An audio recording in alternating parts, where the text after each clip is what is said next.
Teuss ci Zik FM di journalu faits divers yi. suba su ne 8h30 jotee altine ba àjjuma Teuss di xew-xewu jamono ci biir quartier yi. Teuss di ay faits divers yu ngeen di nettalil seen bopp yéen ñi suñuy auditeurs. Teuss ak Ahmed Aïdara.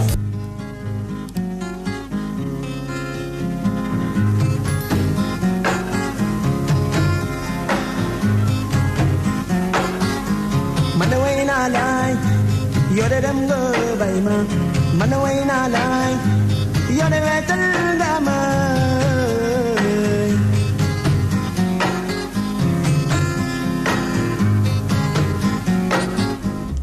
assalaamu aleykum. waaleykum salaam wa rahmatullahi taala wa barakaatu. alaa ci loo ne. yow wàllu xiif gu bon. bàyyi li nga wax. billaahi. waa day am nag léeg-léeg. léeg-léeg daal alaaji da ngay yeewu xiif boo xam ne ba mel ni démb ci guddi da nga doon liggéey. wallaahi bu bono alaaji man daal. beñe bi doo ci sàkk. maa ngi ci di.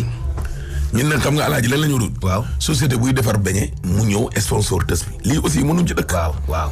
parce que yow bëccëg téeméer. wala weer wi 3 junni. ak fii réew mi toll. wala ndekki lu gën a dun sax. waaw ay ñoom croissant yooyu. waaw yooyu yëpp suñu doom ji kat lañ gisatul. waaw doomu Seex Sekk bi kii Kumba la tudd. Ada. gone gi Sekk. doomu kii doom ji Adama. doomu tool kii Seex Sekk góor. moom lañ ko fi kii ni fii Adams. restaurant bi ni fii ñu doon lekki nii.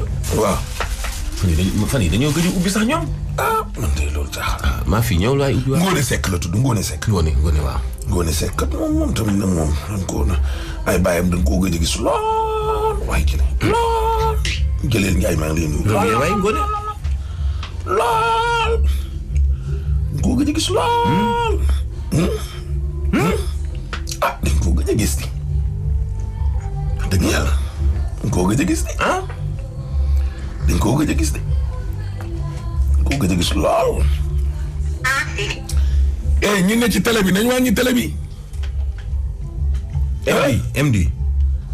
xaw ma MD xaw ma MD nanu dimbali. wàññil télé bi. waa ñi dend ak moom nañ wax ak moom boog. kooku. MD.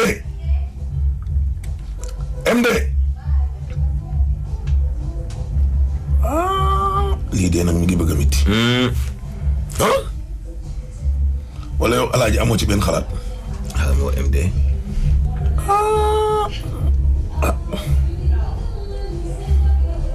dëgg yàlla fa télé ba nekk fi rajo bi nekk daal. moom kuy woy nii kan la du gone gu jigéen kii. dëkk golf waaw. mooy kii la. Queen Biz. Biz kay. Biz alaaji Biz tur la. moo xam ne kat. Biz moom bokkul ak. Biz. waaw. akolaat fon ci lex. man loolu laa koy woowee Biz. waaw meer buy jaayee place leen. MD tamit beñe. nee nañu nga wàññi sa son bi nekk ci télé bi waa rajo bi moom la ñuy dégg. waaw kay wàññi ko waay booy. d'accord waaw ok. benn maire buy jaay côté place de l'indépendance. waaw. fële rum ay géej. ak diwtiir. ndeysaan. yéen rek lay déglu. waaw ñu ngi koy nuyu bu wér. voilà. yaay booy yal nañu njaay bi. amiin. ñu tam bëgg nañu la de. waaw ak sama yaay Soda Fall fële ca Canada di jaay ay salade. man wax nañu ma benn maire. ndeysaan dafa am attaque AVC. mais même bu ñu commencé heure bi alaaji. waaw. faw mu yëngal baat bi. pour ñu indi ko rajo bi. allah ku ma doon ju waxati anecdote bi bëgg démb. ndeysaan. waay. yàlla na ko yàlla yëkkati. bu ma ko woon a fàtte waaye wax na yàlla rek bëgg démb wallaahi. na ko yàlla suturaal. amiin yaa rabbal alamin. jàppale ko aar ko. amiin yaa rabbal alamin. jàmm ak salaam waaye ndeysaan. amiin yaa rabbal alamin. na ko yàlla teggil coono leeg tawat li. amiin yaa rabbal alamin. waaw na ko yàlla teggil yàlla. waaw. yàlla mën na ko yàlla mën na ko. yal na ko yàlla def. amiin. Dame Dieng maa ngi lay siyaar di la nuyu ok. waay ndeysaan waay. ndeysaan. ok. suñu papa Mbaye Ndiaye enseignement alaaji mi ngi lay nuyu. Mame Mbaye Ndiaye xoolal alaaji ki ma fàttali wax ji. waaw. Baye Sidi Dafé Thiès la nekk. waaw moom ma fàttali Mame Mbaye Ndiaye moo ma doon wax loolu démb en direct ci télé bi. ndeysaan wallaay wax na dëgg. cëy waay jëlee. nit ñi baax. yal na yàlla fekk bopp. amiin yaa rabbal aalamiin. ndeysaan. la sana sànq. Ibrahima Seck forum civil maa ngi lay siyaar di nuyu Lamine Ndiaye forum civil. waaye yéen ñaar nag tey fan ngeen jëm. laaj. kan ma ne Ibrahima Seck ana fu mu jëm. M2D. ak kan. ak Lamine Ndiaye tamit forum civil la ak ñoom Michel. M2D la ñuy dem. kii nee na Kumba Ndiaye Malika Cité Sonatel ñu ngi lay siyaar di la nuyu xanaa kontaan nga. waaw. moom di wax na kontaan nga xanaa. waaw kay waaye sama yaay Awa Mbengue ngi nii borom Doora aw Ndiofa Faye maa ngi lay nuyu ak maire Ndiobo maire Mbuba yéen ñëpp maa ngi leen di siyaar di leen nuyu ak maire Ndiaye que ñoom Moussa Faye soxna Fatou maa ngi leen di siyaar di leen nuyu bu wér. sëñ Xaadim sëñ Fallou borom place bi. Alaaji waaju ñu bëgg lool. fu ne borom tur bu neex woowu noonu Doora aw foofu ca Géejawaay ndeysaan ñu koy siyaar di ko nuyu bu wér. am na Baye Fallou yi de. Baye Fallou mu nekk ti leen bëgg ñu lool. yàlla ko ñu nañu cuuraay waaw. ndeysaan waaw. Samba Diéry Diallo de nee na ñu ngi ñuy nuyu. ndeysaan. waaw ñu nuyu kay. leen di siyaar di leen nuyu bu wér. waaw. leen di nuyu bu baax a baax. wallaahi baax. Alaaji. waaw. tey de ñaari tës yi ñu yore. ah bon. Grand Latir Ndiaye maa ngi lay siyaar. Assou Dia maa ngi koy nuyu di ko siyaar bu wér ak ñoom Ndak Dia sama papa Alaaji Ndiogu Dieng. transporteur bu mag bi maa ngi koy siyaar di ko nuyu. papa jooju nag ay doomam ñooy ànd. ñoom Mara Dieng ak ñoom Khadim. day Marème man ko woon moom nuyu ma ko. non nuyu ko rek nag keroog organisé na lu rëy. ak ñoom Ibou Ngom ak ñoom Ba Modou ak ñoom Mari. góor benn jabar nag moom. nuyu rek Alaaji garaawul. nuyu rek. billaay am na koo xam ne Alaaji ñetti jabar. waaw. ñetti jabar la fi ba. waaw mooy tasu tay bi. waaye li xew ci ginnaawam. léegi Simer. bon voilà sponsor yaa ngi noonu l'écran dégg nga meew mu baax mi Providence bi nga xam ne nag mooy assurance bi wóor. waaw ak Uniparco ak nag Expresso mi nga xam ne nag moo nekk ci forfait buur bi. waaw opérateur téléphonique bu mag bi. ak KFC. waaw ak KFC Expresso waaw kay waaye gis nga ko noonu 700 francs dong de. waaw nit ñi da ngay wootee ko yónnee message ba wundeelu. KFC ñoom duñ togg ndékki. KFC. waaw bañ a togg ndékki. niñ togg ndékki waaw. ok maman Loum tey la sa anniversaire. tey nag moom sama kër yaay Awa Mbengue kon laa jëm moom comme kon noonu la fa demee. ndeysaan. waaw. ndeysaan.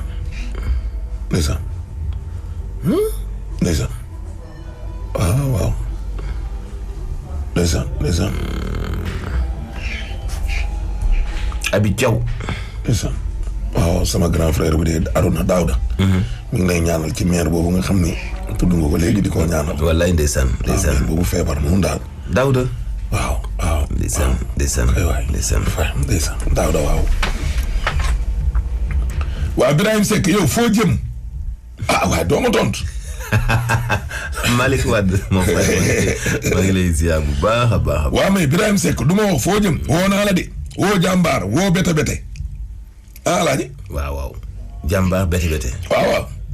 man moom Grand Yoff laa jëm. waaw man moom Grand Yoff laa jëm M2D laa jëm.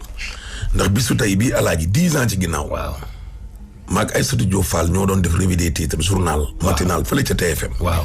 ma ne ko maa nga jëm buntu assemblée nationale. waaw. ndax 3e mandat. 3e candidature. duñ ko nangu ak lu mu bëgg Ablaye. Afrique dañu war a góorgóorlu léegi mbir mi di am ñaar. dëgg. waaye man ñëpp xam nañ sama cofeel ci Ablaye Wade. waaye 3e mandat moom Alaaji. xaju fi de. ci àdduna xaju fi. comme que nag góor gu mel noonu borom xolu jamaa bi. lañ ko bañaloon waxutuma laa keneen.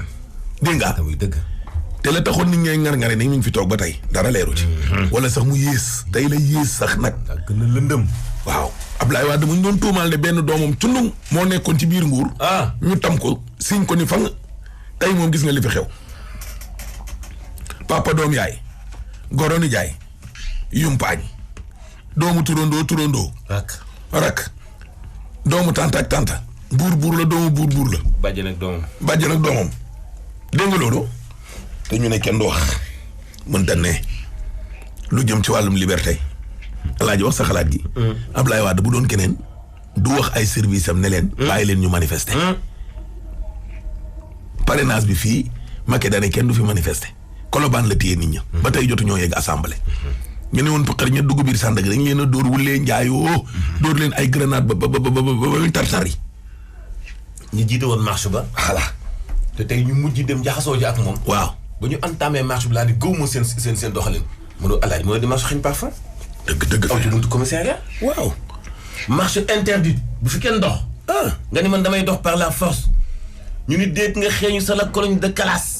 sañ sa rafet lool. waaw aw buntu commissariat 4e. waaw waaye marché ji waaye alaaj waay nga ngi lan ma la waay. Grand Yoff Grand Yoff. waaw Grand Yoff laa jëm. waaw man maa nga ca M2D. foofu amul ay affaire journaliste ak ñeneen. nit ki mooy dem. réew mi waaw kay. waaye yow ma ni. réew mi. ay ma ni ba ngoon. waaye yow M23 yéen li ngeen doon xeex tey la gën a wala ñoo yéen PDS nañ leen reetaan sax te kat man kat for naa ci wéyu bëy alaaji ñu ne moom Macky ca boppam waaw Macky ci boppam ñu ne dana dem ca ndajam M23 ga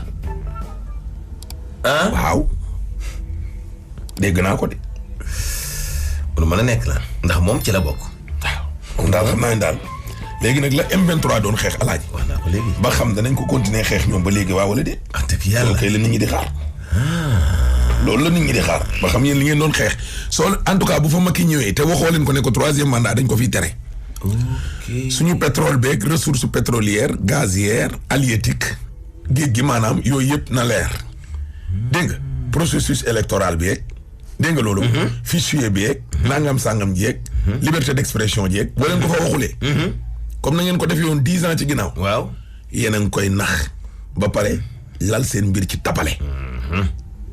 ñu toog nag di xaar ba mu ñëw fa ña ngay mobiliser de. alaay bu ko waxati. ña ngay mobiliser ca banlieue ba ay car. audio yaa ngi nii. mën naa nekk de. soo bëggee ma ñamal la ci léegi. lu mën a nekk la ndax man li tax lu mën a nekk la. nit ñi. ñoom mouvement 23 lañu bokk. ñu ngi nii. waaw.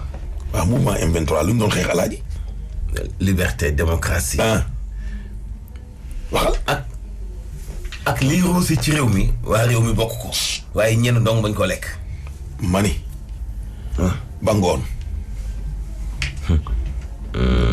ba ngoon rek ku ëppul mbokk mënoo ko jowul la wax na dañ ca dem rek dañ ca dem rek liñ naan en bas en arrière dañ ca dem dañ ci dem rek yow bu ci boole benn coow jeexee suñu doom ji ñëwul tey waaye suñu doom ji ñëwul tey Mantulaay alaaj dafa am benn kii rek benn malade bu mu yóbbu tey kër docteur ndeysaan waaw moom moo ko yóbbu looloo ko téye dégg voilà bu ko defee nag len ko yàlla yëkkateeg jàmm amin waay alaaji waay amin waay léegi alaaji waaw tës bi ñuy njëkkee lu yàggul dara waaw exclusivité waaw info la de bu yóbboo nit ñi armé wu gaaw déglu ko bu baax waaw su ma gis nga numéro bi mooy policier bi nga xam ne moo tudd Lat Grand Ndiaye ki oto bi rayoon ki ñu naan fii sa papa yi ñoo ko mbëkk waaw te amuñu permis ak xaw ma lan seen waa kër nag boobu ba léegi dañu ne pat kii Cheikh Ndiaye la tudd moo policier bi dee alaaji ñoo bokk ndey ak baay dégg nga loolu waaw ndey ak baay ñoom ñaar ñoo ko bokk dégg nga loolu waaw voilà léegi nag yëf yi bougé wu en tout cas daal xaaral daal ñu bàyyi mu waxal boppam ci direct bi dégg nga loolu asalaamaaleykum maaleykum salaam. waaw kay grand Cheikh Ndiaye maa ngi lay nuyu. waaw maa ngi lay fay bu baax. alhamdulilah waaw Cheikh Ndiaye nag yow yaa bokk ndey ak baay ak Lat Grand Ndiaye di policier bi nga xam ne dañ ne ay gone yu yoroon benn oto nekk ay fils à papa comme ni ñu leen di wooyee. dañ leen a arrêté woon daal. xale yi forcé barrage bi ba yàlla dogal ñu dal ci kawam. ba mu mujj daal faatu. waaw bu ko defee nag ñun daal bëgg nañoo xam daal mbir mi nan la demee ak yéen seen waa kër nan ngeen ko yëgee. waaw jërëjëf Ahmed Aïdara. ni nga ko waxee daal noonu la demee c'est-à-dire Lat Grand Ndiaye ñoom dañoo monté woon. dañoo monté woon rond-point Rufisque bu ñuy wax rond-point juuti ba. bu ñu fa monté ba xaaju guddaay 2 heures du matin. ay jeunes yu jógee Thiès. yor oto boo xamante ne amul benn këyit. oto bi amul benn këyit. ñoom ci seen bopp aussi amuñu permis BMW. ñu ñëwoon Dakar dox si lu leen neex. bu ñu ñëwee Dakar dox si lu leen neex. faire la fête à Dakar bay départ. ñu ñëw ba ci rond-point juuti ba fekk fa ñoom Lat Grand ñu monté ñu yaakaar ne da leen di arrêté ndax yoruñu benn këyit oto bi yorul këyit ñoom amuñu benn permis. ñoom ñuy accéléré seen oto bi xam nga BMW dafa gaaw. léegi ñoom ñu accéléré seen oto bi perte contrôle volant oto bi fekk Lat Grand fu mu taxaw ci rond-point bi ñu bombardé ko yéeg ci kawam diri ko jàll bañ a taxaw daw waaw daw bu ñu dawee ba jam ñaajo seen pneu yi crevé ñu wàcc léegi daw fekk nag bu ñu mbëkkee Lat Grand diri ko yéeg ci kawam jàll après policiers yi fa nekkoon dàqee nañ leen ak ay Jakarta mais comme BMW dafa gaaw policiers yi jotuñ leen bu ñu demee ba jam ñaaw nag seen pneu crevé ci la ñu taxaw daw dem seen yoon waaw léegi daal policiers yi nag après dès le lendemain ci ëllëg sa mooy le jeudi 27 jàpp nañ parce que booy yi dañoo demoon seen benn grand lijjantel oto garantie permis waaw oto bi tamit dañ ko defaroon benn faux CMC maanaam un certificat de mise en circulation boo xamante ne dafa faux baaxul dañuy transitaire moo leen ko defar léegi aussi grand bi nga xamante ne moo garanti woon permis pour ñu jox booy oto bi pour booy mën a luy oto bi ci suba si ci jeudi bi 27 bi dañ leen jàpp nañ kooku jàpp transitaire bi jàpp aussi ki nga xamante ne moo garanti woon permis après aussi police bu Rufisque police centrale bu Rufisque aussi jël BMW bi immobiliser ko au niveau du commissariat après nag ubbi enquête léegi bu ñu ubbee enquête police scientifique bu Thiès dem nag di wër booy parce que booy yooyu kenn jàpp leen ci guddi mercredi boobu bu ñu ubbee enquête police scientifique bi di def ay recherche ba ci jeudi bi ci guddi ñu jàpp booy yi nga xamante ni ñoom ñoo yor oto bi ils étaient au nombre de 5 waaw ci lañ leen jàpp après déféré leen bu ñu leen déféré ñun par exemple la police def ay démarches ba levée du corps Lat Grand bi nekkoon le vendredi à l'hôpital Aristide Dantec léegi bu ñu indee Lat Grand dans son village natal Ndiourbel ñu jébal ko borom le vendredi ñu nekkoon dëkk ba aussi vraiment di accueillir gan yi di nangu njaal yi vendredi samedi dimanche nous étions dans le week-end lundi suñu benn grand frère dem na commissariat de Rufisque Boucar porter plainte après ñu auditionné ko maanaam ñu déglu ko ba loolu amee le mardi ci guddi ñu woo ñu téléphone la ñu woo waaw ne ñu il se pourrait que xale yi ñu jugé leen suba loolu lañ ci am ñun il se pourrait ah bon c'est-à-dire donc recevoir ñu benn kayit wala benn convocation buy wane que ne ñun dañoo war a dem teew si par exemple au niveau du tribunal waa police justice Dakar parce que dañoo waroon a jugé flagrant délit la ñu waroon a jugé mais ñun appel la ñuy woo guddi dañuy woo téléphone guddi ne ñu il se pourrait que xale yi ñu jugé leen suba loolu lañ ci am donc di may officiel kenn waxuñu ko ne par exemple booy dañu leen jugé ci la ñu daw nag gaawantu suñu benn grand sama ñaari grand yi nga xamante ne ñoo nekkoon Dakar dem ci jugement bi le mercredi affaire bi dafa am le jeudi ñu nekkoon dëkk ba vraiment di jooy Lat Grand di nangu njaal yi en moins d'une semaine ñu woo ñu ne booy dañuy jugé en flagrant délit loolu nekk loo xamante ne ñun def ñu jaaxal lool daf ñu jaaxaloon lool parce que dañoo gis que ne Sénégal tey gii nii am na ñoo xamante ne tey gii nii dañoo sàcc ginaar ñii sàcc ay béy ñii sàcc portable ñu jàpp leen tëj leen benn atu kaso ñaari atu kaso te kenn jugé gu leen ñi nga xamante ne par exemple ñoo def ñaawteef boobu fekk policier bu nekkoon ci liggéeyam ñu bombardé ko rey ko daw dem seen yoon deful sax semaine ñu gaaw leen jugé noonu loolu dina nekk loo xamante ne def ñuy jaaxal lool ñun ñi nga xamante ne ñu ñàkk Lat Grand waaw ndaxte boo seetloo li nga xamante ne moo nekk le procès verbal de la police lu ñu leen chargé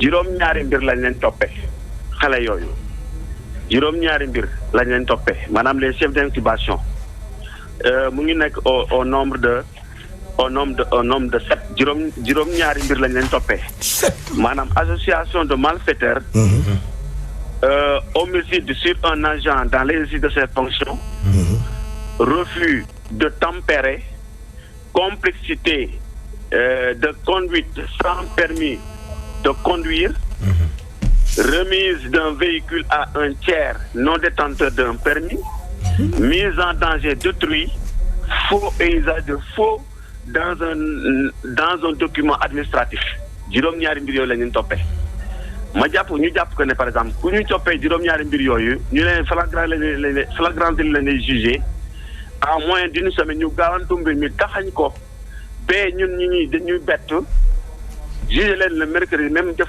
une semaine loolu ci la ñu commencé di jaaxle ci dossier boobu léegi bu ñu demee tribunal grand yooyu dem tribunal fekk di atte bi woo nañ ñi nga xamante ne ñoo def musiba bi ñoo def njaaxum boobu woo nañ leen à la barre mais ñun à notre grande surprise waaw kenn woowuñu taxawuñu fenn ci baar bi pour mën a wax kenn woowuñu ñoom ñi nga xam ne ñoo def ñaawteef boobu ñoom la ñu woo ñu indi seen avocat mën naa wax ne un pôle d'avocat la jeunes yi taxawaloon keroog un pôle d'avocat waaw parce que boo seetloo ñi nga xam ne ñoo laaloon ci mbirum yëpp moo tax nañ 10 à 11 personnes boo ko seetloo ku nekk amoon indi woon na avocat donc avocat yi bëriwul ci salle bi lool ñun nag dañoo nekk ci salle bi en tant que spectateur en tant que kuy seetaan comme ñëpp parce que kenn woowuñu à la barre suñu tur damaa jàpp ne suñu tur sax nekk woon ci par exemple PV bi nga xamante moom la ñu yóbbu tribunal par exemple pour juger xale yi parce que kenn woowuñu suñu grand yi dañoo nekk foofu di seetaan ba audience bi jeex audience bi balaa muy jeex nag procureur bi ñoom seen bopp nee na dégg nañ ñuy annoncer une peine d'emprisonnement de 1 à 5 ans mais dañoo dossier bi dañ ko defoon en délibéré dossier bi dañ ko defoon en délibéré le jeudi 10 juin maanaam te la ñu waroon a délibéré waaw léegi ñun aussi ñun jeudi il faut ñu dem pour comme ça ñu xam exactement yan peine la ñu infligé booy finalement léegi bu ñu demee le jeudi man maa fa njëkk ba ma demee fekk yeneen grand yeeg seeguñu fekk aussi tribunal commencé woon nañ jugement yi mais ñun dañoo nekk ci salle bi dañoo nekk ci salle bi ba ñu lever séance bi te dégguñu fenn fu ñu tuddee suñu dossier xëy na nag comme délibéré la woon xëy na dañoo délibéré ñun balaa ñu yegg si parce que 9h fekk ñu woon foofu man maa fa jiitu te ay 10h yooyu laa yegg si woon xëy na nag comme tribunal 9h lay tijji. waaw dañoo fekk xanaa ñu délibéré ba pare. mais maanaam li ma leen bëgg a xamal. li ma leen bëgg a xamal fu mu nekk nii. waaw. maanaam ñun ñi nga xamante ne moom la ñu moom ñu ñoo ñàkk suñu rak ak suñu doom. waaw. xamuñu xale yi nga xam ne ñoo def jëye boobu xamuñu ñaata at lañ leen tëj kaso xamuñu aussi sax yi nga xamante ne ñoom lañ daan ñi nga xam ne moom lañ leen daan xamuñu ko. waa léegi kii Cheikh. waaw. kon daal yow maanaam da nga jàpp ne da nga bëgg a confirmer li ñu doon wax naan ñii daal ay fils à papa lañ maanaam dañoo nekk ay gone yoo xam ne daal xam naa ni seen baay daal jox nañ leen borom yax yi rëy lañ comme ni ko gars yi di waxee. waaw loolu am na. loolu am na parce que boo gisee mbirum nu mu tëddee nga xam ne am na lu nekk ci suuf lu am doole. fils à papa yooyu bu ñu ko waxee. waaw maanaam doomu borom barke yooyu bu ñu ko waxee. waaw man dinaa ko gëm. parce que mbir mi nu ñu ko gaawantu ak nu ñu ko taxañee ak jugement bi nu mu demee loolu bu ñu ko waxee man moom dinaa ko gëm. damaa jàpp que ne par exemple tey jii nekk Sénégal. waaw bu ñu jàppee par exemple fils à papa maanaam doomu borom alal yi nekk Sénégal tey jii nii. ñu nekk ci biir Sénégal di ko yàqate di jaay xamadi di jaay rewande di rey ay policiers te dara du leen ci fekk. je crois que bu ñu nekk ci Sénégal boobu war nañ ci ragal. bu nekk ci Sénégal boobu war nañ ci ragal. yéen jëloon ngeen avocat non. ma ne yéen te amoon ngeen avocat préparé woon ngeen procès bi. ñun. waaw. ñun dañoo amoon temps pour jël avocat parce que mbir mi dafa gaawoon. yéen da ngeen a xëy rek ñu ne leen àtte bi jour. mooy premier jugement bi amuñu temps pour jël avocat. xanaa yëgoo leen woon ne dañ leen di àtte. parce que affaire dañoo nekkoon fële dëkk ba vraiment di nangu jaal yi di ñaanal Lat Grand di ko wàccal ay kaamil ñun amuñoon temps bu ñuy woowee le mercredi le mardi ci guddi amuñoon temps sax pour di jël avocat parce que ñun suñu xel on était sur le choc. on était sur le choc amuñu sax temps pour jéem a jël avocat loolu moo tax. maintenant c'est par la suite bu ñuy kiiwee pare ci la ñu commencé nag jël avocat boo xamante ne instant yi nii mu ngi suivre dossier bi de pare mais ñun daal loolu lañ ci jëlee ñun. yéen daal da ngeen jàpp ne daal. n'est-ce pas rond-point juuti ba. waaw da ngeen jàpp ne daal jour bi ñu rayee. maanaam jugement bi ay mbokkam ñun ñuy wax yow nii. waaw xamuñu jugement bi nan lay tëddee ak lan moo nekk ci jugement bi exactement ak xale yi yan sanction yan daan lañ leen daan instant ñun xamuñu ko. kenn ci famille bu nu ko wax ne lii la mbir mi. kon yéen xale yi xamoo leen ba xam ñoom ñu ngi kaso wala déet xale yi. waaw. allo. Cheikh. allo Cheikh. waaw. kon yéen xale yi xamoo leen ndax ñu ngi kaso waa wala déet.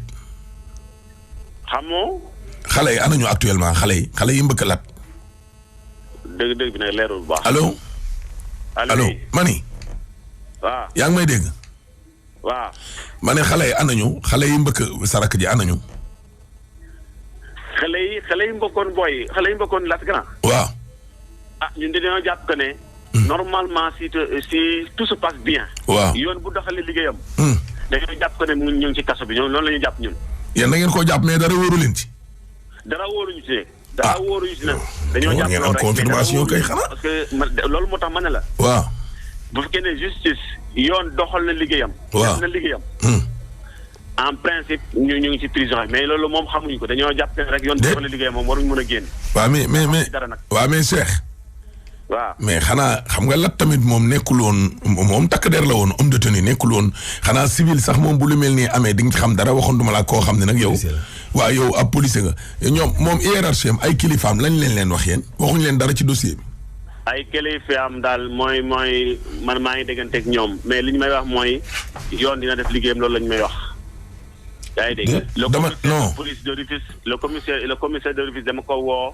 mu ne ma yéen daal en tout cas jël leen avocat ça qu'il m'a dit man je ne vais pas mentir ça qu'il m'a dit celui qui est chargé du groupe xam nga la détachement la ñu ñëwoon Rufisque détachement la ñu ñëwoon Rufisque GMI la nekkoon ñu indi ko détachement Rufisque léegi ki jiite les GMI à Rufisque le groupe opération de Rufisque Massayer Diaye Masserigne Faye man saa yi ma ko woowee téléphone def may naan justice sera faite yoon dina doxal liggéeyam c'est ça qu'ils m'ont dit mais à part ça man d'une manière concrète man boog gisuma li nga xamante ne par exemple en matière de justice par exemple jóg nañ dox ko en tout cas saa yi ma ko woowee daal def may naan yoon dina def liggéeyam à part les charges yi nga xamante ne ñoom la ñu chargé booy daal ba may wax yow ni gisuma leneen li nga xamante ne du point de vue justice def nañ ko waaw maa ngi dégganteeg ñoom téléphone waaw moom def ma ne woon l'agent judiciaire da ko woo woon pour mu dem foofu xaw ma dem na foofu xaw ma demu foofu mais en tout cas daal man par rapport yi nga xamante ñoo nekkoon kilifa Lat Grand.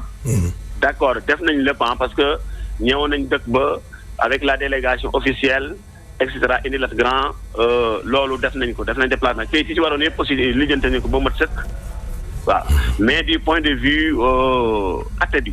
du point de vue juridique. man ma Serigne Faye moom loolu la may wax justice sera faite loolu rek la may wax.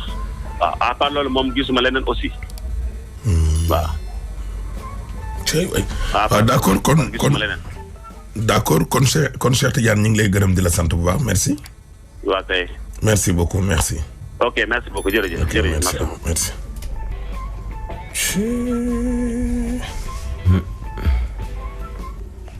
ci yàlla alaaji. dina wax de wax dëgg yàlla. ci yàlla si borom. andi fils à papa moom fi jaaxal. ci yàlla suñu borom. ci yàlla. cay waay jële. ok. kii xam-xam màcc jëm ci wàllu yoon di nee na ma dee bi metti na trop mais nii lay demee chaque accident homicide involontaire am na sanction buy tegu délit la quoi homicide buy am na sanction buy tegu ci kaw ki mu bàyyee ko ci loxoom na dem jigee ak greffier bu tribunal bi dina ko jox décision bi justice jël day metti nag pour kii ko parce que joxuñu la benn xibaar mais toujours noonu lay demee ci koo xam ne ci accident la faatoo.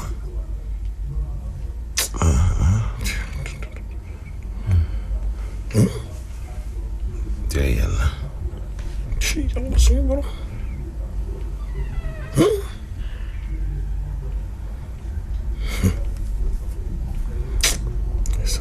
cay waay jële suñu borom. Lassana Traoré le patriote maa ngi lay nuyu di la siyaar bu baax. waaw mais alaaji nag. alaaji nag réew mi nag. réew mi nag.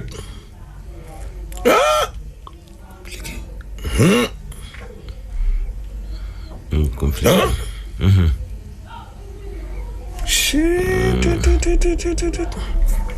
waaw baax na. baax na nañ ko dem rek.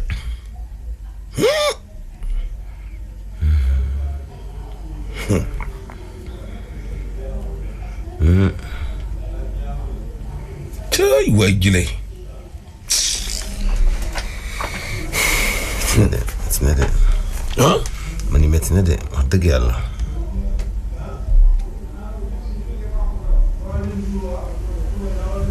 ndeysaan am na benn commissaire kilifa gu mag alaaji. yow sax xam nga ko. nee na ma frère Lat Ndiaye bi bu tëddee nga nelaw tranquille. La police nationale ne lâchera jamais son élément. Il peut en être rassuré incha allah. alhamdulilah. commissaire bi moo xam nga du waxantu. waaw kii moom du ñu def dara lu dul di ko ñaanal yàlla. yàlla na ko yàlla sàmm. waaw yàlla na ko kay yàlla sàmm jàmbaar. kay yaru jàppale kay yiw. ndeysaan. métti na trop. man moom vraiment bu ñu utiliser woon mot accident du am problème ndax nit surtout ba yore oto bu amul plaque nga nekk xale aussi amoo expérience xamoo li la war ndogal mun na la dal nga tiit daw mais baat bi ma ciy déranger man mooy fils à papa maanaam gone gi papaam am na tuut. papaam borom barke la wala ci yax bu rëy la bokk c'est quoi ces histoires. alaaji léegi kii dee nag moom bokkul ci yax booy kii doon servir réewam ngay tëddi nelaw. waaw mais moom mu nekk ci kaw tali bi. dafa am beneen laaj sax boo xam ne nit ñi dañ koy laaj. mooy mbir mi niñ ko patamee moom ni mu expliqué. waaw. ay nit ñoo xam ne dañoo nekk ci njaar. moo jaaxal ñëpp. ñu xëy ne leen procès bi suba la xaw ma ginnaaw suba la. moo jaaxal ñëpp. amoo temps da wuti gaaw avocat ñu xëyee ci ñu ne la mais ba léegi yow xamoo ndax xale yi jàpp nañ li ma jàpp nañ te yéen a bokk ak waa ji ndey ak baay. lii du accident de. du accident de alaaji. accident daw ba sa pono naaw. ñu ne nangam. waaye romb ab mbooloo mu taxaw ngeen tiit foog ne dañ leen di arrêté ngeen bëkk leen jàll. loolu du accident. du accident di. comme dugal nañu ko ci homicide involontaire. waaye mani alaaji. alaaji. buñ ko considéré comme que aw seen biir xuus leen mbëkk leen tey comme volontaire lay doon. waaw. waaye de. léegi léegi grand Ndiaye mi bu doon dafa yor jabar. yor doom. papaam ak yaayam di dund ay mbokkam comme Cheikh mi wax léegi nan lay demee moom day kii noonu moom waaw jeex na daanaka perte de xale bu ndaw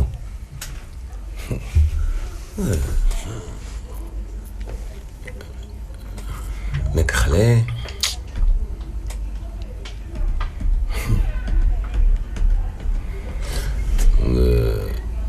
c'est-à-dire que xam nañu ni ki ko lijjantil faux CMC jàpp nañu ko loolu leer na ki garanti woon permis om pour booy bi jot oto kooku jàpp nañ ko loolu leer na mais booy yi nekkoon ci oto bi anaju waaw loolu mooy mbir mi nag fu ñu xam xale yaa ko fi waxoon premier jour ba sax la woon sax waaw nga ne expression fii sa papa man moo may dérange alaaji fii koo fi gis muy dox rek fii sa papa la wallaahi parce que ku ca ne keroog bi nga ne putu juddu ngay ku góor wala ku jigéen wallaahi sa baay am na ab mbégte goo xamante ne ni keroog alaaji wallaahi xoolal benge ne la dëgg la waaw papa poul benge ne la yenu la doon nga fii sa papa dëgg la te loolu du mës a dañ ñëpp ay fii sa papa lañ dañ waxante dëgg ñëpp fii sa ay papa lañ ay doomi ay borom daraja ak ay doomi xaw ma boromi alal xaw ma doomi boromi tur non borom dara ji jox boo xoolatee police ngay woo pour mu assurer sa sécurité non dañ bàyyi caaxaan waay man daal fils à papa bi mu wulu mooy ki ñëpp yi nelaw nga nekk ci kaw tali bi nekk ci àll bi pour assurer sécurité nit ñi kooku mooy fils à papa policier comme ñooñu noonu ñu fekkoon ci kaw tali bi noonu waaw mais ñooñu ay fils à papa waaw kooku mooy fils à la nation waaye yow dangi bangi jël xaalis yàq ko noose ko fuir ay police dem ñu naan fils à papa doy na waar waaw hôpital principal lan moo fa xew xanaa dañuy mars waaw hôpital principal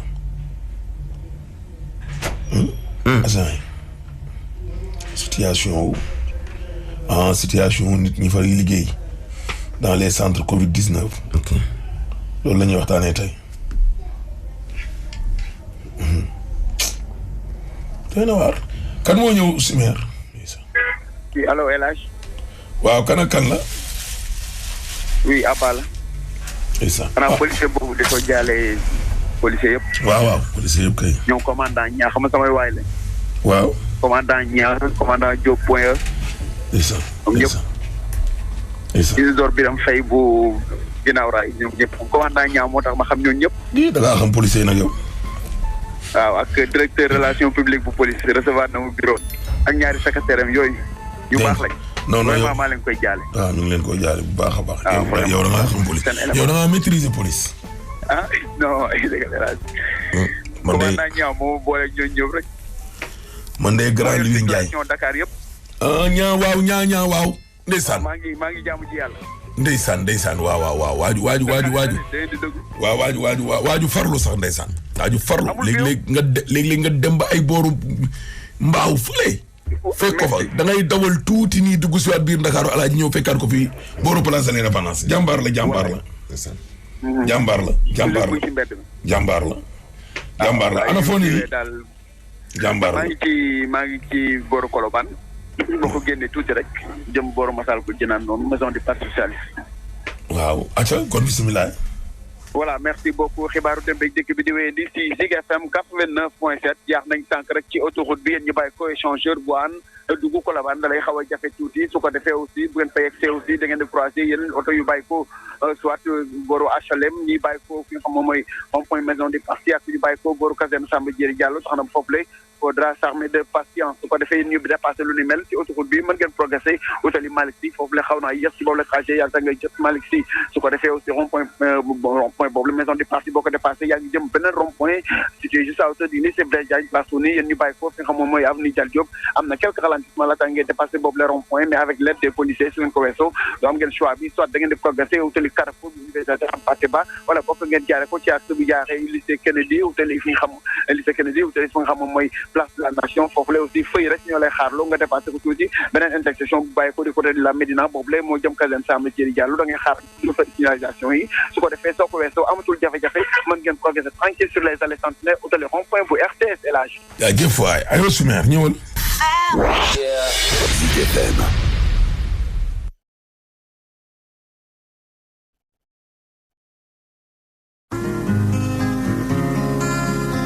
aywa Simer aywa Alaaji xabaar bi fii wàcc léegi ñu jëlee ko ci suñ benn source yi foofu ci tribunal bi nee na benn xale bi 3 weeru yàlla lañ ko tëj ci kaso bi ñeneen ñi de sursis maanaam dañ leen ne lu mel nii bu fi amatee danañ leen def ni kii moytu leen seen bopp lañ leen wax waaw loolu day moom nag moom doy na waar nee nañ depuis alxamis ba lay passé 3 weeru yàlla lañ ko tëj ñi des te mbokk yëguñu ko te mbokk yi xamuñ ba tey xale yi ngi kaso waa wala déet ñeneen ñi moom ñibbi nañ moom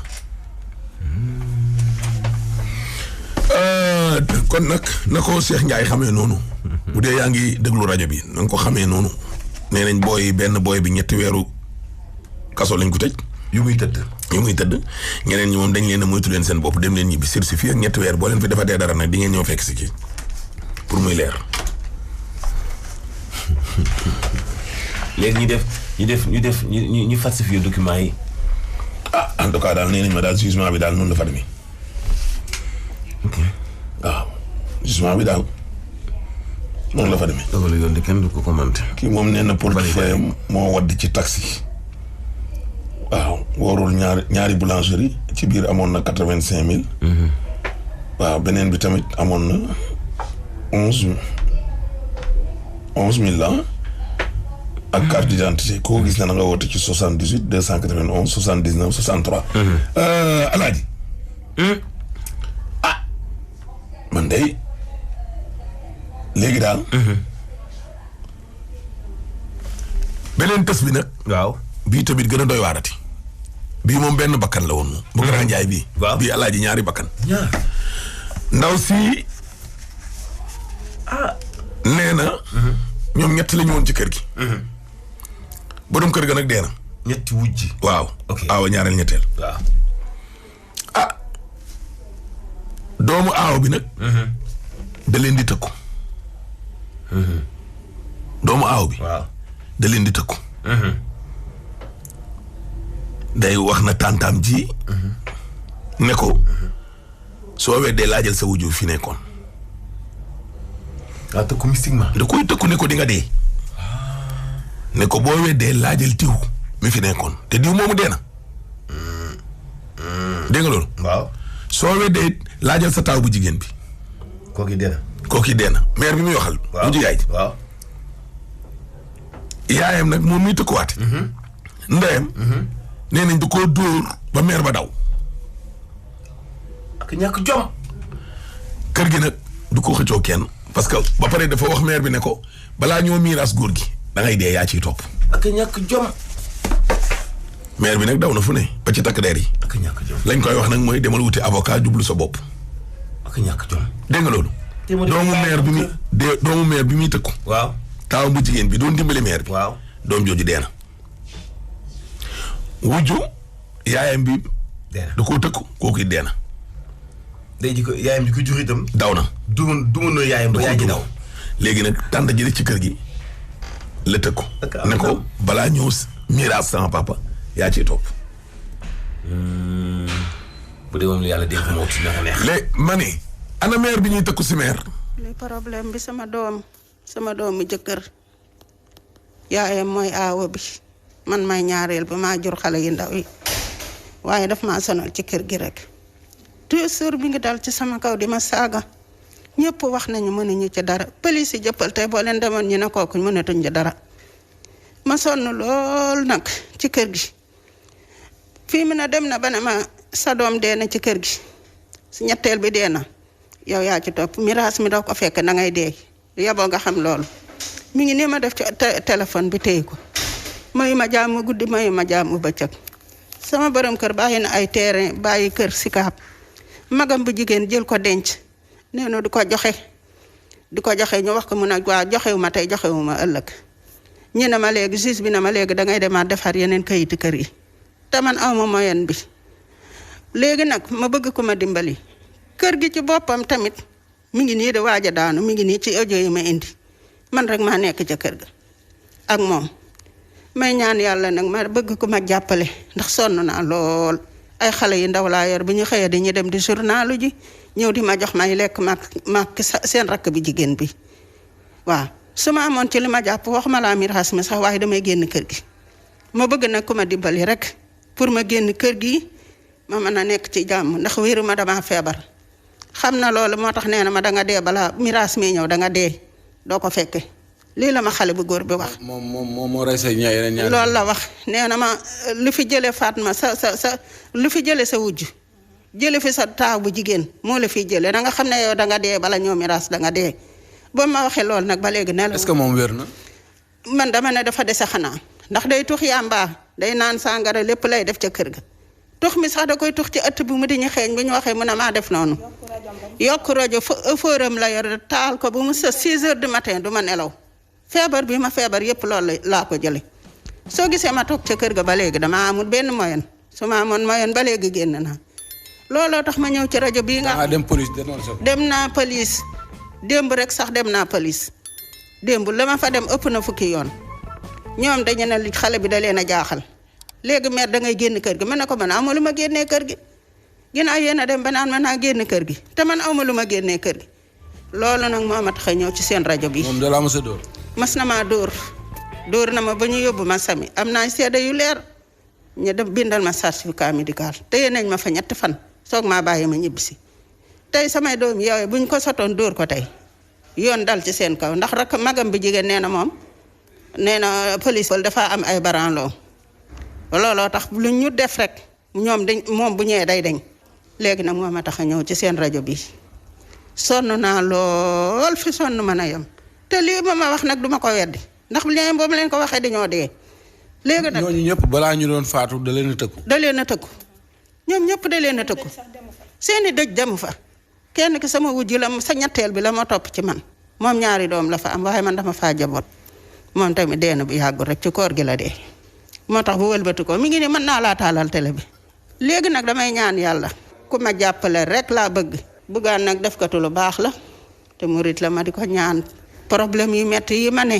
mu jàppale ma ci ndax ma génn kër gi ndax fii mu ne bu ma génnu tamit miir bi dana daanu ci sama kaw ak duus bi waaw sama ginnaaw parenteel lay kii gis nga ko ni ay dénk laa mujj te daaj ci parenteel bi nii. moom day ñëw boo génnee kër gi mu daaj sa biir néeg wala. day daaj parenteel bi lay daaj dugal ci boppam damay tëdd ba xaaju guddi mu dugal boppam di yërndu ci néeg bi kii day yuuxu na ma yaay mu ne ma xoolal parenteel bi su ma xoolee mii boppam ma daal di jóg su ma jógee mu daw yéegaat ci kaw noonu lay def gis nga bunt bi xam nga ne baaxul korosé bii baaxul day dugal loxoom sax di tijj bunt bi. loolu laa nekkee ak moom moo ko def noonu. moom moo ko def noonu. kuur la ko doon dóore ay kuur la ko dóore ba mu daajee ko moom magam bi jigéen bi yore kayiti kër yi magam bi jigéen bi moo yore kayiti kër yi nee na du ko joxe tey du ko joxe ëllëg. may ñaan nag ku ma mën a jàppale ndax lii yegg lu ma ci am ma génn kër gi ma xam li ma koy def loolu daal lay ñaan yàlla maa ngi ñaan nag maa ngay woo Bougane maa ngay woo ñoom Mansour Diop maa ngi woo Ahmed Aïdara ak Maritulaay ji mi may dégg mi jàppale nit ñi maa ngi woo Marème Faye Sall ndax jigéen la comme man te ma nekk ay coono yu métti la nekkee fii mu ne ba may ñëw sax ndekki bu ma ndax xol bi jeex sonn naa lool ba ci kanamu yàlla amatuma nelaw samay doom jaaxle nañ ca man te xale yi ma yor nii kenn amu ci sax fanweeri at seen mag moo ma daan yore seen mag faagaagal nañ ko ba dee na jigéen la woon man rek maa fi nekk fii mu ne ma xale yi. te moom da ko tëkku woon kooku noonu. tëkk na ko da koo tëkku sama ak ñetteel bu nekkoon toppoon ci man nee na leen woon yéen a ngi wax ci kii waaye kenn du ko fekk yéen ñii di ko wax ni yëpp doo leen ko fekk. léegi yow daf la wax carrément daf lay rey. nee na ma dangay dee mi ngi ni mbaa nga génn kër gi mbaa nga dee te balaa miraas mi di la fi fekk mi ngi nii. ñu yow instant bi nii boo génnee kër gi amoo foo dem te dangay ragal tamit li mu wax dal la. loolu laay ragal. aw ma fu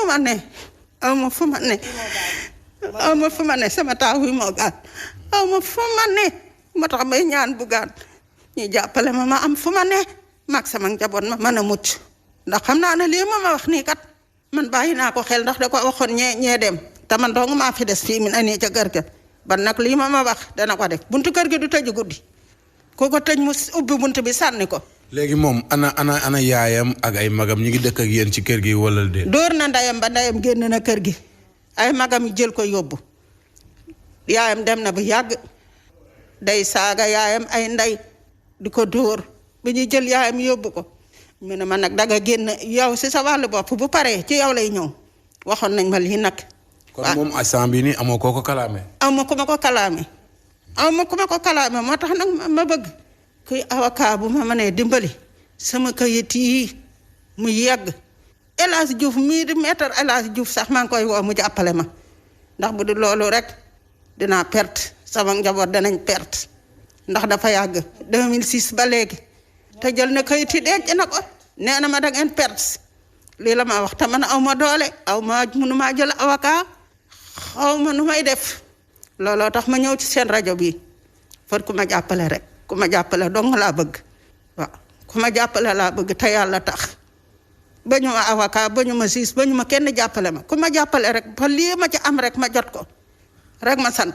ba nga mën a sauver sa bakkan. ba ma mën a sauver sama bakkan bii boo ma xoolee xam ne wéru ma dama am feebar fii mu ne nii gis nga sama bët bi gisut gis nga ko nii bii mooy gis te li muy gis sax bareetu ma fu ma jëm damay jàpp sama loxo doom pour mu dema teeta ba ma yegg si ban xam nga ne kooku sonn naa lool ku ma jàppale rek laa bëgg maa ngi woo ñëpp ku ma mën a jàppale tey jullit maa ngi lay woo. te li ngay ragal maanaam mooy xale yi buñ fa desee ak moom mën na leen a gaañ. waaw da leen di gaañ ndax foo ko fekk mi ngi yara paakaam di daas naan ko ma jege ma rendi sa ndey loolu la fa nekk xale yi nag ñoom duñ ko laal ñoom ña ngay daw di wuti liñ ma jox ma lekk. suur naa jàkkaarloog yéen di leen saaga nii tout le temps. ci suuf lay wàcc di saagay ndeyam di ma saaga su fekkee ne dangay génn kër gi mbaa nga dee na Fatma def ba génn kër gi dee sa doom génn kër gi dee yow tamit noonu ngay def ba dee yow tamit miraas mi du la fi fekk te su ma la ko waxee mën nga koo gëm daa di may waatal mi ngi nii ci téléphone bi aw ma ci lu may fen man daal ko ma jàppale laa bëgg Bougane maa ngi lay woo d'accord maa ngi koy woo ndax def ko te lu baax la. d'accord amul problème waaw d'accord merci.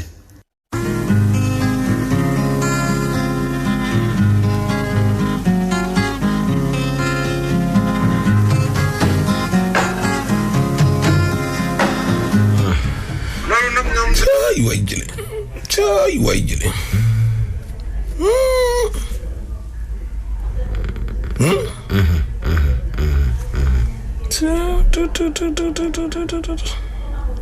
c'est compliqué. caay yàlla waaw mais kii tamit alaaji nag ay mbokkam nag nañ jug nag wala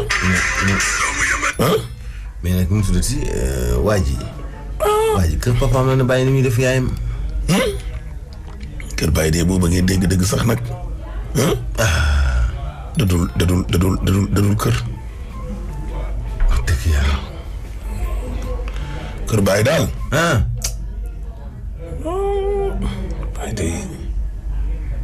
kër bàyyi de alaaji kër bàyyi daal nañ dem ba ci kanam kër bàyyi de balaa ngaa xam dëgg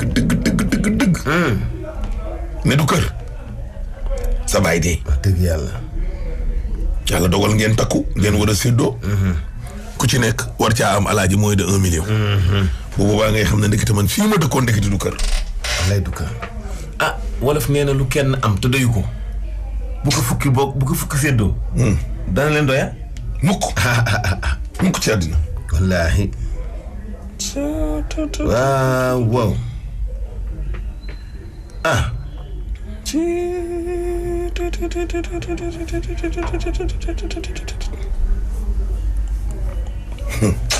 kaa ji ma séddale miraas mi tam ma xam ne bakkanu tàntam nekkul ci loxoom balaa may miraas li fi sama bàyyi nga dee wuute ko na yoo xam nga ba xam yaa jëkkër dee sa tàntam déet waaw sama waay waa ji nee na ma sama maam day la ma waxoon mooy ku ñu tëkku nga tiit gëmoo yàlla waaye ku tëkku nit yàlla rëbb na te ñoo leen tudd waxantu déedéet ma leen di xooli ne waaye ni woo ilaa wax yi ni waxantu de xale bi juróom-ñaari at la mi ngi tudd Laxami Jaxate daa réer rudis képp koo xam ne gis na ko nag na woote ci 76 737 35 17 waaw mais lii tamit alaaji kii tam ay mbokkam anañu wax dëgg yàlla wala lii tey ñu cee teel a wax. balaa moo wees. balaa moo wees.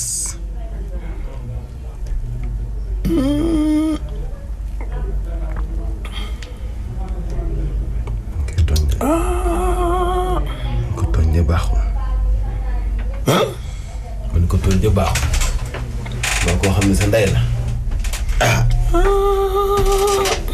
nekkoon na sa waajur bu góor ci teraanga. waaw mais sutura tuuti de. waaw war koo suturaal de. suturaal fàtte xëju fi de. waaw jàppe ko yaay. waa dëgg. waaw dëgg yàlla. waaye rek ku dóor sa ndey jële su ko jur de. boo ne ndey keneen di nga ko toppatoo yaa ngi koy naan. déedéet kooku doo fa kooku alaaji kooku doo fa bàyyi kenn. bilaay doo fa bàyyi kenn. doo fa bàyyi kenn de.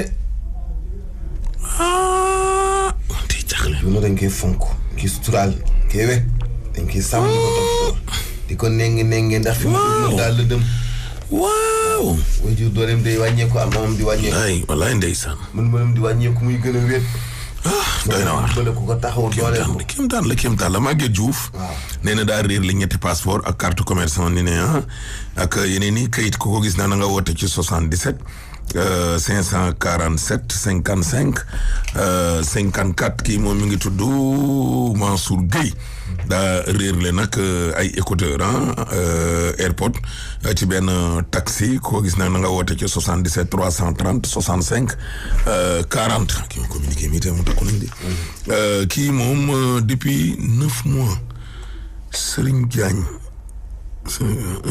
leen jege Serigne Diagne dafa réer doomu Dame Diagne waaw ak Ndeye Seck koo gis daal na nga woote defuñ fi téléphone de voilà si ku ko gis kay na nga woote ci 77 220 17 91 kii moom mu ngi tudd Ahmed Sarr.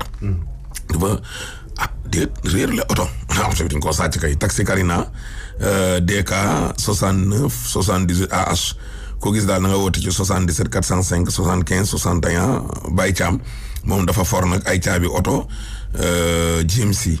waaw bu dee nag am na ko réer la caabi yi na woote ci 77 520 37 57 Mame Bousso Ndiaye moom daa réer le carte grise licence assurance droit de stationnement ci benn sachet bu wert ko gis na nga woote ci 77 520 37 57 fàtte xëju fi. xaju fi de. fàtte xëju fi. xaju fi. te dafay xëju waaw jox ko. xanaa kii bañ a fàttali ko def. waaw daje naa ak moom de bisu tay bi nekk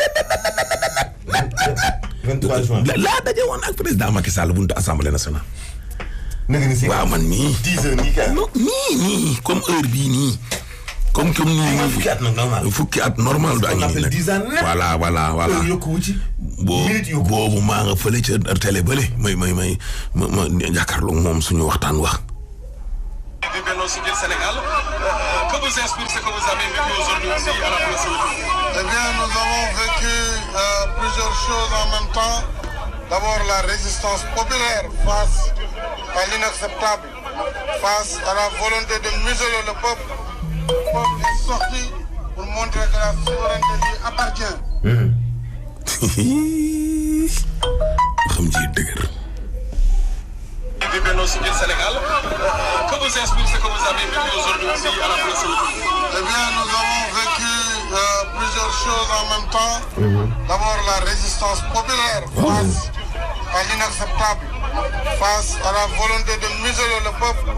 Le peuple est sorti pour montrer que la souveraineté lui appartient. Au moment où nous étions là, il y a eu des provocateurs qui ont jeté des cailloux pour permettre aux policiers de nous charger. Tous les leaders étaient sur cette place. Ils nous ont chargés. Et c'était la provocation. Au moment où je vous parle, un de mes militants, Biram Faye, a été lâchement blessé par un colonel du GMI. Et ça, nous l'avons identifié. Nous poursuivrons devant la justice cette agression inqualifiable. Donc, au moment où nous parlons, nous sommes encore là pour effectivement dire non et pour, avec toutes les populations, refuser l'inacceptable. Et s'il vote Mais s'il vote la loi, nous continuerons à exiger son retrait et le départ du président.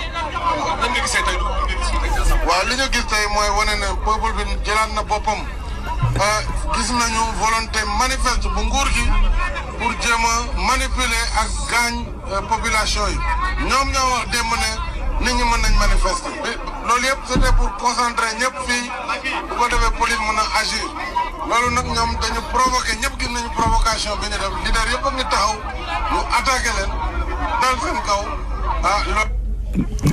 fexe leen bëgg leen ko def yéen Grand Yoff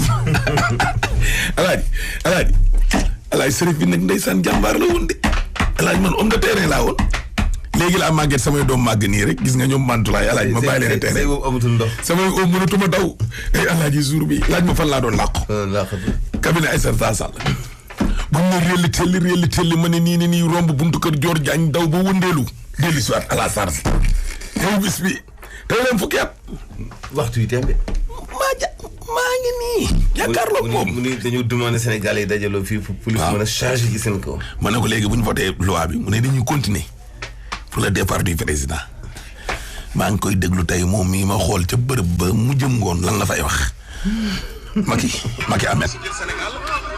Que vous inspire ce que vous avez vécu aujourd'hui ici à la place Outou?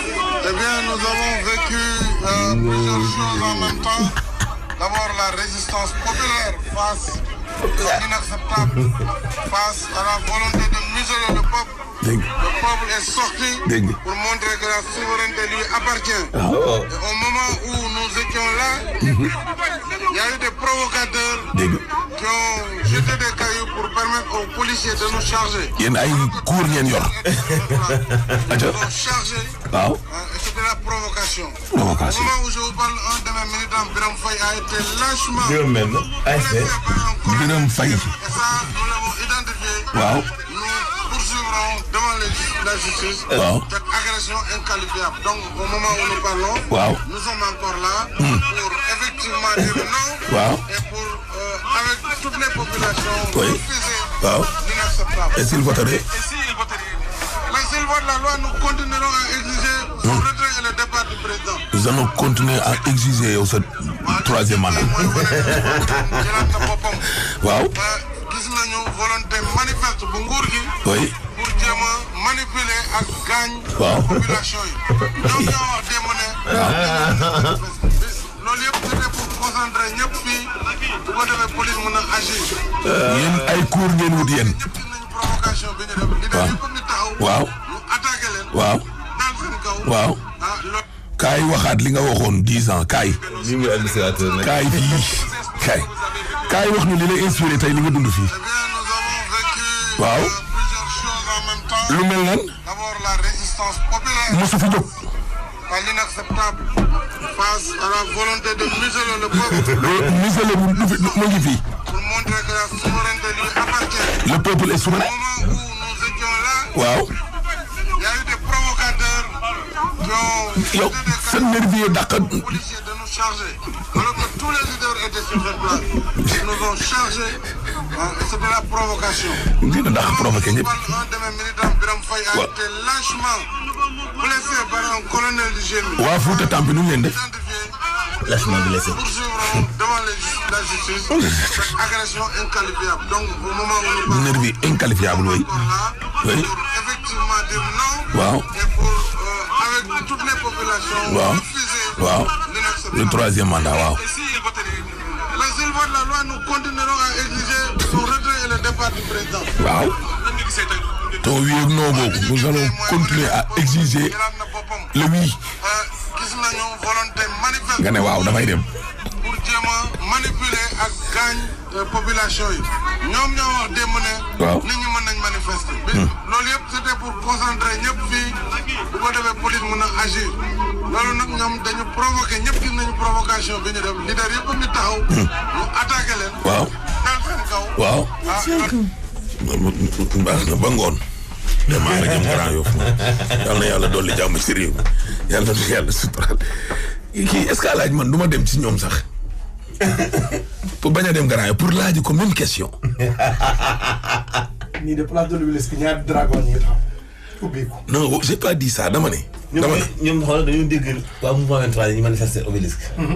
ñun ñëpp ñu dem dajaloo waaw ñaari dragon kay ña nga taxaw. yàlla na yàlla dolli jàmm ci réew mi yàlla na nu yàlla suturaal yàlla na nu yàlla jàppale yàlla na nu yàlla aarte yàlla na nu yàlla taxaw danaa fa ñëw de Grand Yoff gee daal dinaa fa jaar def fa cuucab yow danaa laaj la ma la laajaatoon ngeen di doore noonu mel ni ñu wérul yor ay mbolde ay militant te buñ leen tëkkale alaaji ak ay kalo bu la de kalo bu la fu ñu mës a yegg ak seen tën yooyu nit ñi dañ leen daan tàccu